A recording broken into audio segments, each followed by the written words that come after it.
I'm Sal Lavallo and I've been to every country in the world. And I promise it's really not easy. So today I'm going to share some of the stories of the hardest countries for me to get into.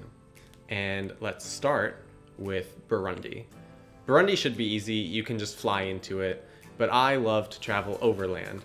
So I was in Tanzania, I wanted to get on a bus and go to Burundi. 24 hours later, I was nowhere near Burundi. So I asked one of the passengers, like, how far is it to Burundi? They said, oh, didn't they tell you it's a 40-hour bus ride? And they had not. And so I get to the border, maybe, 36 hours into it. And I need a visa, but you can get the visa on arrival. But they wouldn't accept dollars, they wouldn't accept Tanzanian currency, and they wouldn't exchange anything for me. So I was stranded there in this big bus, no way to get into the country because of this weird rule of the currency. I ended up having to ask for help from everybody on the bus, which was kind of embarrassing. This young white tourist asking all these people traveling 40 hours by bus to pay for his visa to enter into their country. But luckily people were really nice. And so I finally, after 40 long hours, an hour or two spent freaking out at the border, I finally got into the country, which ended up being one of the most beautiful places I'd ever been, and somewhere I really want to go back to. That sucked. That was it was like I'm smiling, but that's really exhausting when you're 20 years old and you're stuck at a border is my first time in Africa, and it's hard to get into a place. Number 2, Sao Tome. So some places are visa-free, they're safe, they're cheap to go to, but they just don't have enough flights. Sao Tome is like that. The only flights you can really book online are ones that are coming in from Europe. To get there from other countries in Africa, I was traveling from Equatorial Guinea. You need to email the small airline directly. You have to hope that they're going to send you it. You have to send them a bank transfer. They ended up charging me 50% more than it actually cost. I didn't find out till I got to the airport. They printed out my ticket and it had the price of the ticket on it. So I call the guy and I say, why does the price of the ticket that I was given is half the price of what I paid you? And he said, oh, somebody didn't pay me last month, so I thought maybe you could pay for him and yourself, which is not very nice. But in any case, I got to Sao Tome. Number 3, Belarus, the only country in Europe that it was difficult to get to. Belarus has a weird visa regime. They've actually changed it to now being visa on arrival if you go to the airport. But again, I wasn't flying into the airport. I was already in Europe and I wanted to go over by train and bus. So I entered from Poland into this forest region, which if you apply in advance, you can go get your visa at the border. But to get from the small town in Poland to the forest in Belarus, I had to rent a bicycle and I had to drive or ride my bike for an hour. I get to the forest. I spent 3 days in this beautiful forest in this small little cottage hotel, but it was a fun and a weird experience to cross a border by bicycle and by foot. Tuvalu and Nauru. So these are small islands. They both only have 10,000 people. There's not a lot of flights that go there. They don't go very often. They're not that reliable, and they're pretty expensive. So the 1 hour round trip flight to Tuvalu is $800. To get from Australia to Nauru is $1,000. You can do it, but it takes a little bit of time, a lot of planning. But just in terms of logistics, trying to plan a trip, trying to find out how to get there, Tuvalu is one of the hardest countries to get to. I wanted to enter by land through Ethiopia by bus, and to do that I had to get a visa, use the entry certificate to get a visa at an embassy, which I tried to do in the UAE, but you can only do that if you're a resident in that country. So I had to convince the consul general that even though I wasn't a resident, I already had the form, so he should give it to me. Very complicated, very expensive actually, but they ended up giving it to me. I'm then in Ethiopia trying to get into Sudan by bus from Addis Ababa to Gondar, and then I cross over, and that border is not a place that I would wish upon anybody. It is 8 different offices that you have to go through. Only 5 of them are actual government offices. A few of them are just guys who are set up trying to make money on either side of the border. but you don't know who's real. Nobody has real uniforms. It's really complicated.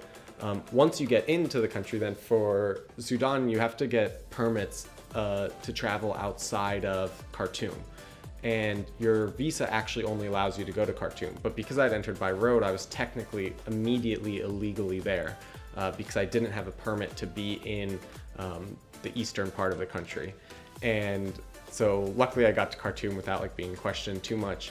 Number 6 is Guinea. So I was in Guinea-bissau and I wanted to get to Conakry in Guinea. I was going by road. It seems to be kind of a trend, right? Me having problems because I go by road. And I went, it ended up taking like 30 hours in 4 different cars, all on dirt roads, to get from Bissau into Conakry. And it's one of these like SUVs, but they'll have maybe 7 seats, but they'll put 12 people in it. Because I'm a foreigner, they luckily put me in the front, but you still have to share the front seat with somebody else. Super bumpy. You get to the border and it's just a small little building on a dirt road, and everybody has to get their stamps. Even though I had a visa before, there was like a question of whether I could enter or not. But anyway, I ended up getting in, but it was a long process, exhausting and not super comfortable.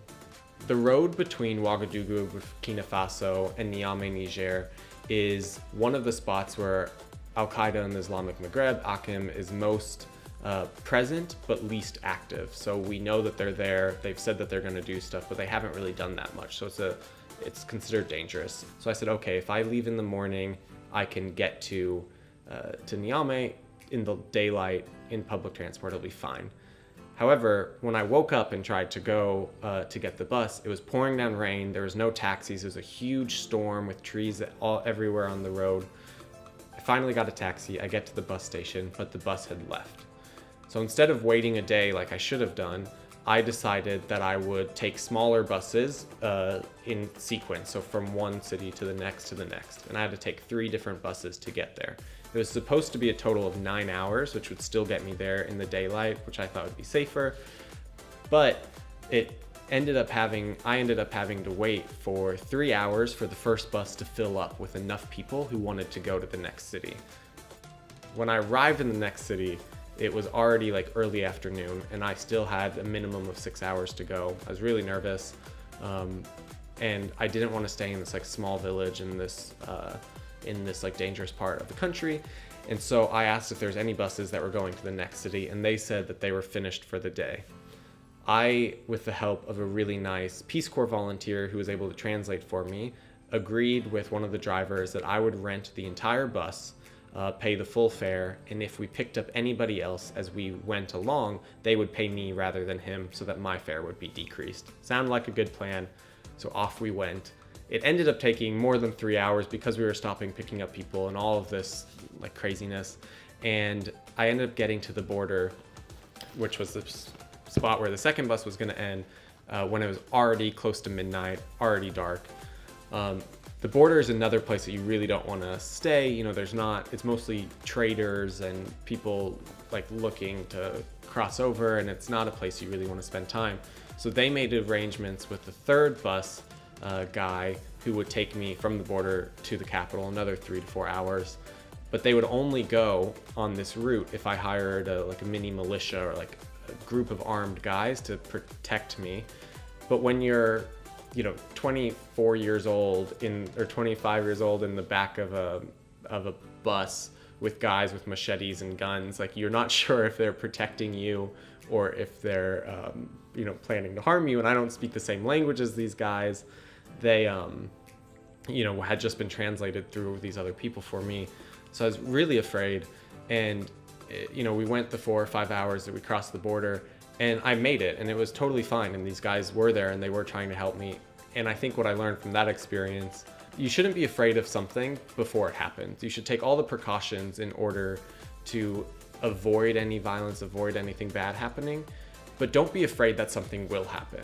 I spent that entire car trip just freaking out, like being so nervous about where I was, whereas really I should have been appreciating it. It was the most beautiful sky that I had ever seen, in the middle of the Sahelian desert.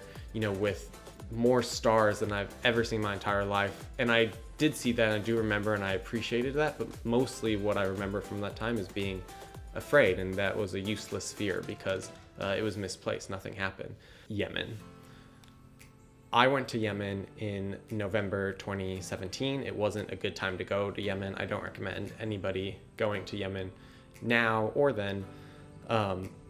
I ended up going with a local person who ended up not being very kind and took advantage a little bit of me, but luckily I'm here and it's fine.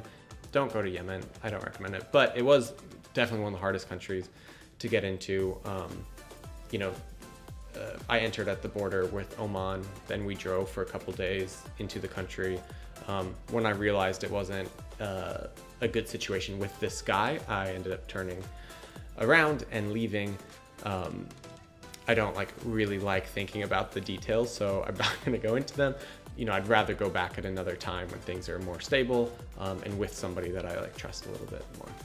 The absolute hardest country for me to get to was Ivory Coast. Again, it's a place that's easy if you fly into, but I didn't do that. I tried a couple times to get in by land, and it was very difficult. So I was in Liberia. I had gotten my visa in Senegal, and I had traveled by public transport all the way down the coast, and I wanted to get into Ivory Coast. And about a few hundred kilometers or 100 kilometers away from the border, I was asking to get into a new bus or a taxi. They said there aren't any. You can only go on this road on the back of a guy's motorcycle. So that's a little bit scary to, be in the bush on a dirt road on the back of a stranger's motorcycle in the middle of West Africa. But that was the way to get there. So we kind of become friends in the 5-hour drive, and we get to the border. And this was in April 2016. So Ebola had finished, all these countries were clear of it, and there had been a government announcement that the border had reopened because it was closed during Ebola to kind of prevent the spread of it. We get to the border, I give them my passport, and they say, oh, you're not allowed to go if you're American, or if you're from anywhere other than Liberia or Cote d'Ivoire. And I asked why, and they said, oh, it's because of Ebola and the border is closed. And I said, that's not true. The government announced a few weeks ago that the border is open again.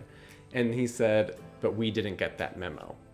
And I was like, but right? It's in the news. You know that this is open. He's like, yeah, we know that they said that, but nobody has yet sent us the official form to open the border, so you're not allowed to go unless you're from one of these two countries. So super frustrated. I had to get back on the back of the motorcycle and strategize. The guy said, he's like, oh, maybe I can sneak you in through the forest. And I had to convince him that that wasn't a good idea at all. And so then we went to the Guinean border. Luckily, I had a double entry visa to Guinea, so I could go back into Guinea through the forest region border entrance. And then we tried to go over into the more northern part of Ivory Coast. We get to the border there, and it's the exact opposite situation of the day before. There they say that the day before there had been a shootout between a militia of rebels and the Ivorian military. So the Guinean army is not allowing any Guineans to cross the border because they think it's dangerous. But they said, you're not Guinean, so if you want to go, you can go if you would like. I obviously said no, that if the Guinean army isn't letting Guineans cross, then I probably shouldn't cross myself. But this was towards the end of my trip, I realized that I wasn't going to be able to go to Ivory Coast now. And I ended up just spending 10 days in the forest region in Guinea, in Nzerikere, this small city. And it ended up being this amazing experience. And about 5 months later, I was in Ghana, and I was able to cross the border and get to Abidjan and have a few days in Ivory Coast. But I didn't yet get to see that western part of the country that I wanted to see by entering from Liberia. It's scary actually. When I think about these, it's it wasn't. They're not fun memories to think about, all of them.